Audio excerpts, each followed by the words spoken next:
The Unforgettable Disappearance of Carmen Wilder. Ellensburg, Washington, 1999.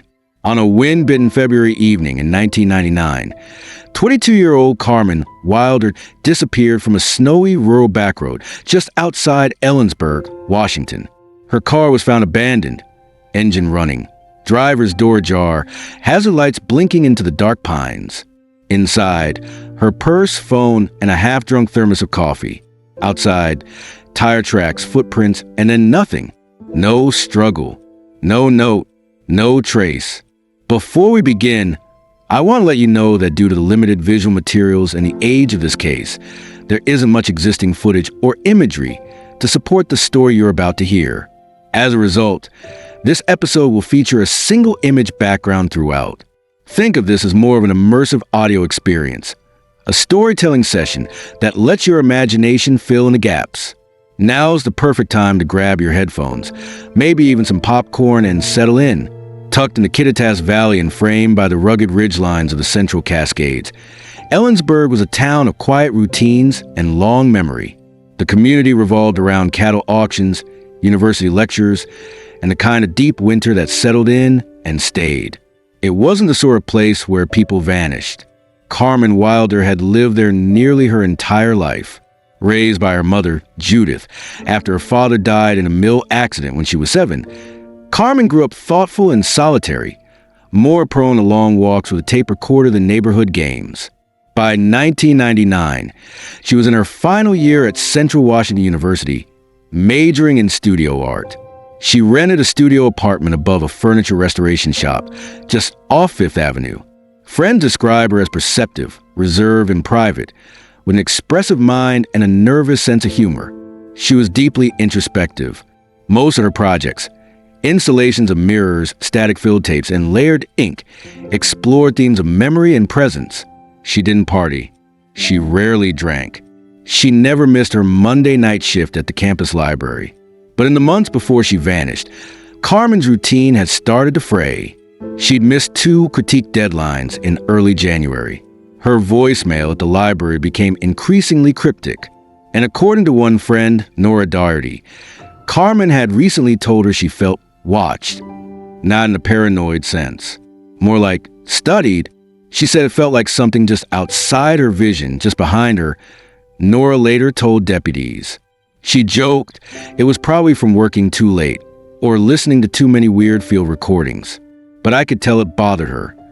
The official report, Kittitas County Sheriff's Office case, hashtag 99-0432, began on February 9th, 1999, after a rancher named Wade Ellison reported an abandoned vehicle on Haymaker Pass, a little-known service road that cut to the forest northeast of town. Ellison found the car, a blue Honda Civic, idling near a shallow ditch. The driver's door was open. The hazard lights blinked through a light curtain of snowfall. The cabin was empty. Carmen's wallet was in the console. Her coat folded in the passenger seat, and her phone, battery dead, was face down on the dash. There were no signs of forced entry or violence. Her shoes were found near the edge of the trees, upright, dry, and side by side. The most puzzling detail came from the footprints. Investigators noted a single set leading away from the car into the woods. The pattern suggested hesitation. Several steps forward, then stops, then a sudden shift in direction. After about 30 yards, the prints simply vanished. No return path, no drag marks, no prints from another person. Search crews fanned out over the next several days. Bloodhounds picked up a weak scent, but lost it near a frozen creek. Helicopters were grounded due to heavy winds. Volunteers combed the area for clothing, jewelry, or paper, anything that might give a clue. Nothing. That night, as temperatures dropped below 15 degrees, search teams began to fear the worst. Within 48 hours, Carmen Wilder's name and photograph were distributed statewide. News outlets picked up the story. Her image, faint smile, dark eyes, shoulder-length brown hair, began appearing on telephone poles and grocery store windows as far south as Yakima. The leads that came in were sparse. One driver claimed to have seen a woman matching Carmen's description walking along Route 10 just before dusk that evening, hands bare, like she'd forgotten her gloves. Another tip mentioned a blue van idling near the Haymaker Trail entrance earlier that day.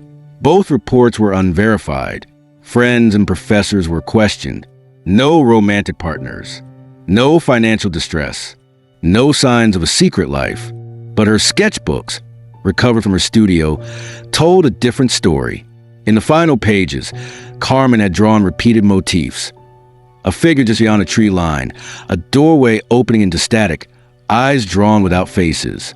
On the inside back cover, she had written one sentence, uncharacteristically blunt for her style. I don't think it wants to be seen, but it knows I see it. Detectives at the time did not know what to make of it. Then, nearly 3 weeks after Carmen's disappearance, a new detail surfaced. A forestry crew working near Elk Ridge, 6 miles from the car site, discovered a shredded canvas bag under a spruce canopy. It was damp but intact, containing several water-stained sketches, a broken plastic cassette recorder, and a single unlabeled audio tape. The sketches, later verified to be Carmen's, were smeared and partially illegible, but the tape was playable. According to Detective Lisa Montrose, who oversaw the analysis, the recording was 42 seconds long. It began with static, followed by faint forest sounds, and, at the very end, a whisper. Just one word. Her name. Forensics could not determine whether the voice was male or female, or whether it was Carmen herself. The tape became the last significant piece of evidence in the case. The disappearance of Carmen Wilder was officially classified as a cold case in October 2001. Her belongings, labeled under evidence box #CW01, remain in storage at the county archive. To this day, there have been no confirmed sightings, no additional clues, and no recovered remains. Locals say you can still see the tire tracks in the earth near Haymaker Pass each February, faint but stubborn. And some say if you walk far enough into the trees and listen carefully, there's a moment when the wind dies and you'll hear someone softly say your name. February 9th, 1999 was a Tuesday in Ellensburg, Washington. Bitterly cold. The sky was low and chalky, with wind sweeping dry snow into narrow eddies along Highway 10. That morning, Carmen Wilder left her apartment shortly before 9 a.m., bundled in a wool coat, scarf, and faded corduroys, her sketch portfolio tucked beneath one arm. She was last seen by her downstairs neighbor, Mr. Alvin Ruiz, who recalled hearing her boots on the stairwell and glimpsing her through his peephole as she stepped onto the sidewalk.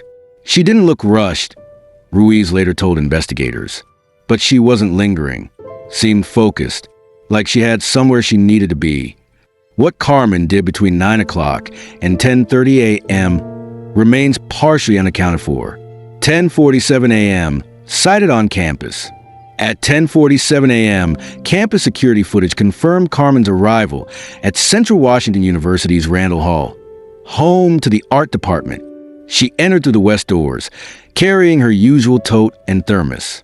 A classmate, Elijah Tanaka, later recalled that she appeared distracted more than usual, and during a brief interaction in the hallway, she reportedly asked, "Do you ever get the feeling something's following you, but it's not actually behind you?" Tanaka assumed she was referencing a concept for one of her installations and didn't press further. She left the building at 11:16 a.m. and was not seen on any further campus security footage. Her next recorded location came from a gas station camera 14 miles northeast of town. 12:09 p.m., Haymaker Road gas stop. Surveillance footage from a small service station near Haymaker Road showed Carmen entering the store alone. She purchased a bottle of water and a roll of masking tape. The clerk described her as quiet, polite, but zoned out. He noted she left her change on the counter. Outside, Carmen's blue 1993 Honda Civic is seen idling at Pump 4. She drove off heading northeast toward a Forest Service road, known locally as Haymaker Pass. That would be the last confirmed sighting of her alive. 1:22 p.m., the 911 call.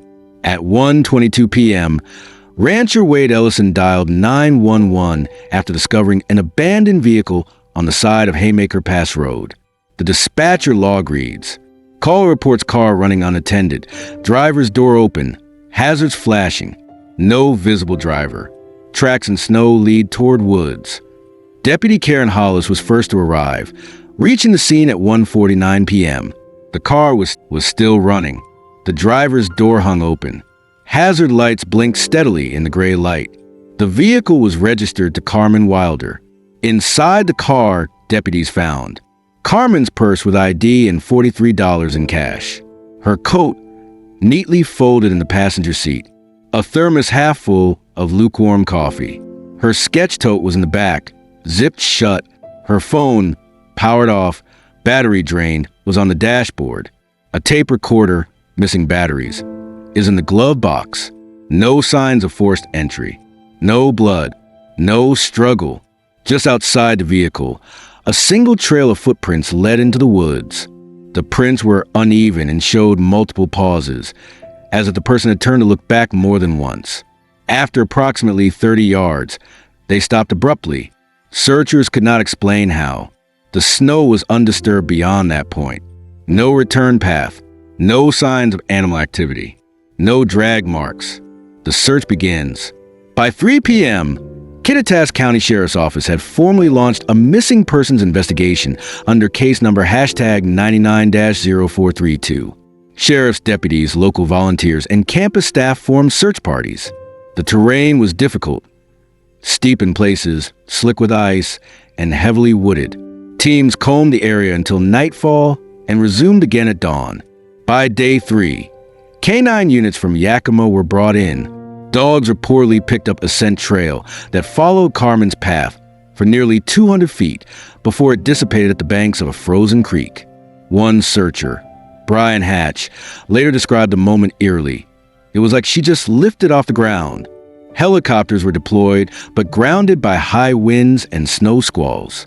No signs of a body, no clothing, no discarded belongings. Family and community reaction. Judith Wilder, Carmen's mother, arrived from Spokane within hours of the notification, visibly shaken. She gave several brief interviews to local outlets, urging anyone with information come forward. She would never leave without telling me. Never, she told Kit Local 12. If something scared her, she would talk to me. That's the kind of daughter she was. Carmen's disappearance dominated the front page of the Ellensburg Daily Record for 2 weeks. Flyers were distributed throughout Kittitas County and sent to the Washington State Patrol. A $10,000 reward was posted by a local business owner, and candlelight vigils were held on campus and at City Park. But the coverage began to shift tone around day 10, when no new leads emerged. Witness sightings and red herrings. Several unconfirmed sightings emerged in the days following her disappearance. One report came from a truck driver named Gene Mobley, who claimed he saw a young woman matching Carmen's description hitchhiking along Route 97, roughly 18 miles south of Ellensburg, around 3:30 p.m. the day she vanished. She didn't look scared, Mobley said, but she wasn't dressed for the cold. Investigators reviewed nearby security footage but found no matching subject. That tip was ultimately dismissed.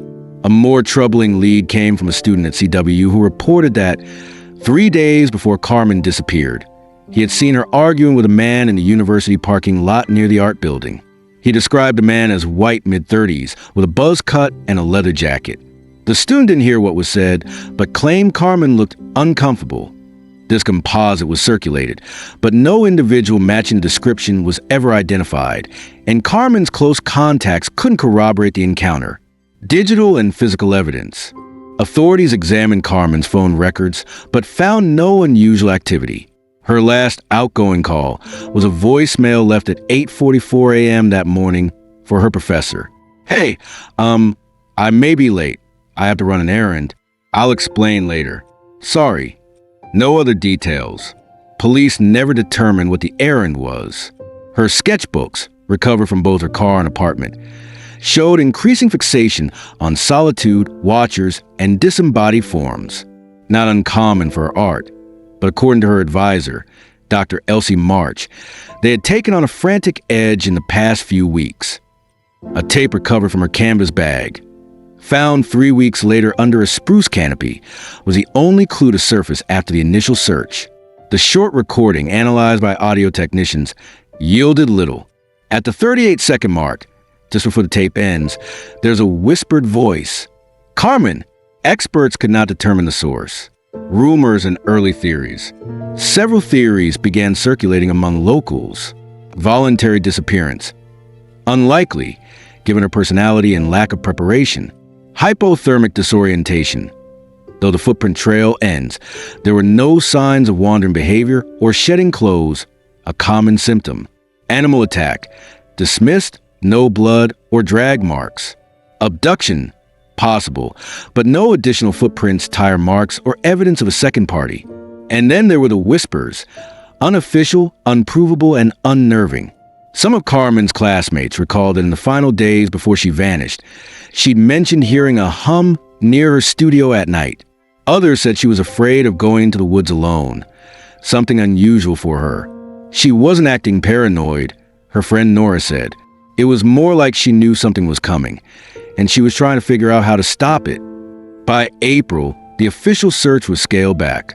Carmen was added to the National Missing and Unidentified Person System, NAMA's hashtag MP3542. Sheriff Wallace Montrose held a press conference stating, "While we continue to pursue leads, we are also preparing for the possibility that Carmen is no longer with us. A break or something else."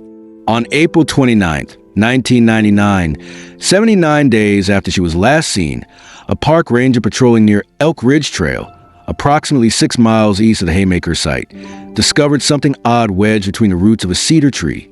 A shoe. It was a black suede boot, size 7. Inside, packed with pine needles, was a small plastic charm.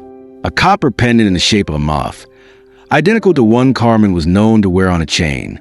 Forensic testing revealed traces of her DNA inside the boot, and yet there were no footprints, no bones, no other belongings, just a shoe and the pendant, lying there, deliberately placed or carelessly left. They searched the woods for weeks, with dogs, volunteers trudging through snowdrifts and dead brush. But Carmen Wilder had simply disappeared. By mid-spring of 1999, Ellensburg was no longer buzzing with activity. It was humming with unease. There were no new sightings, no arrests, no ransom notes. Just a pair of boots, a moth pendant, a stalled vehicle, and a vanishing footprint trail that led into the forest and stopped cold. But those who knew Carmen refused to let the silence settle. Her mother, Judith, remained the most persistent force. "I still set a place for her," she told reporters on the 100 days since Carmen's disappearance. "I don't know what that says about me, but I feel like she's closer than we think." The truth is, by the summer of 1999, investigators had followed every lead they could, and what remained were fragments, clues that raised more questions than they answered, whispers from the town, sightings that couldn't be verified, unsettling journal entries, a voice on a tape recorder. Each detail hinted at a different story, and each theory, plausible or not, seemed to illuminate just one corner of a very dark room. Official case status. By June 1999, Carmen's case had been formally reclassified from missing adult to suspicious circumstances. Endangered. A regional task force, originally assembled for a string of missing persons cases in Wenatchee, reviewed her file, case hashtag 99-0432, but declined to integrate it with their investigations, citing insufficient pattern similarities. Detective Mark Riley, who'd taken over primary jurisdiction from Sheriff Montrose, spoke publicly just once. "There are anomalies in this case," he said in a press conference. "Evidence that doesn't behave like it should." He never clarified what he meant. The car, Carmen's blue Honda Civic, was returned to the family, stripped of all evidentiary value. The only DNA found inside belonged to her. The missing battery from the tape recorder was never located. Her phone had been analyzed, reset, and returned. No new pings, no new calls, and no login activity on her bank accounts or email since February 9th. It was as if time had stopped at 1:22 p.m. on Haymaker Pass Road, a town haunted by a vanishing. Ellensburg has always been a quiet, wind-scoured town. College kids come and go. Ranchers mine their land. Locals gather at diners with Formica counters and refill their coffee until the sky turns black. But Carmen's disappearance did something unusual. It unsettled even the old-timers. There were rumors. Of course, there were. An anonymous letter was mailed to the Daily Record claiming Carmen had been taken by people who don't belong to this town. Police traced the postmark to Moses Lake. No further information was obtained. Another tip alleged she had been spotted at a Greyhound terminal in Seattle, arguing with a man in a faded military coat. Surveillance footage reviewed. Nothing matched. Then there was a local man, Dale Broderick, late 50s, retired lineman, who swore up and down he'd seen a woman in a cream scarf standing at the tree line of Haymaker Pass at dawn, exactly 1 week after she vanished. She wasn't moving, he said. She was just looking out at the road, like she was waiting for someone. And then she was gone. Investigators found no prints. No indication anyone had been there. Broderick stuck to his story. Evidence in the lack of it. The boot found near Elk Ridge Trail remains the last piece of physical evidence linked to Carmen. It was undamaged, dry, and oddly pristine for an item supposedly left outside for over 2 months in a snow-prone area. Investigators could not determine whether the boot had been placed there deliberately or dropped. Inside, it was a small copper pendant in the shape of a moth, identical to one Carmen wore frequently. The fact that the charm was inside the boot and not simply tangled in laces or lost raises troubling implications. Who placed it there? Why? Her journals, recovered from her apartment and her bag, offered more speculation than clarity. One entry, dated February 7th, reads, "Dreamed I was inside a room with no corners. Every wall had a mirror, but none showed my face. Just the woods behind me. I heard my name, but it wasn't my voice." Another from February 3rd. "He's watching again. I don't know who he is, but I can feel it. Not with eyes. With air, like it gets heavier when he's near. There is no indication of who he might be." Theories. Theory 1. Abduction by a known individual. One of the earliest theories, and the one most quietly pursued by law enforcement, was that Carmen was abducted by someone she knew. There were no signs of forced entry in her car, suggesting she either exited voluntarily or under coercion. The parking lot sighting from earlier that week, the man with the leather jacket, remained the only hint of a potential stalker or threatening presence. Police circulated a composite sketch regionally. No matches ever surfaced. Complicating this theory was the absence of secondary footprints or tire tracks at the scene. The road was icy and muddy, but forensic analysis revealed only Carmen's boot prints heading into the woods. No second set, no vehicle nearby. If she was abducted, the perpetrator was either extremely careful or left with her on foot through an alternate route. Unlikely, but not impossible. Theory 2, voluntary disappearance or psychological breakdown. Some suggested that Carmen may have chosen to vanish, driven by academic pressure, artistic anxiety, or an undiagnosed mental health condition. But those who knew her pushed back hard on this idea. Carmen was private, yes, introspective, but not unstable. She talked about things in a way that made you think twice, said her friend Jonah Lynn. But she never struck me as someone who wanted to disappear. She wanted to be seen, through her work, through her words. Running away doesn't track. Still, skeptics pointed to the water, the masking tape, the cassette recorder, as if she were preparing some final creative act. An art student staging a vanishing, a performance piece gone wrong.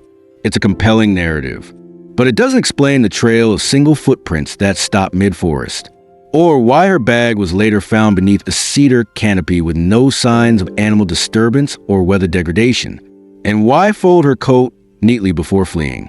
Theory 3, environmental or supernatural event. This theory was never part of the official file, but it surfaced enough in public forums and campus conversations to warrant mention. Some believe Carmen's disappearance may have been tied to the land itself.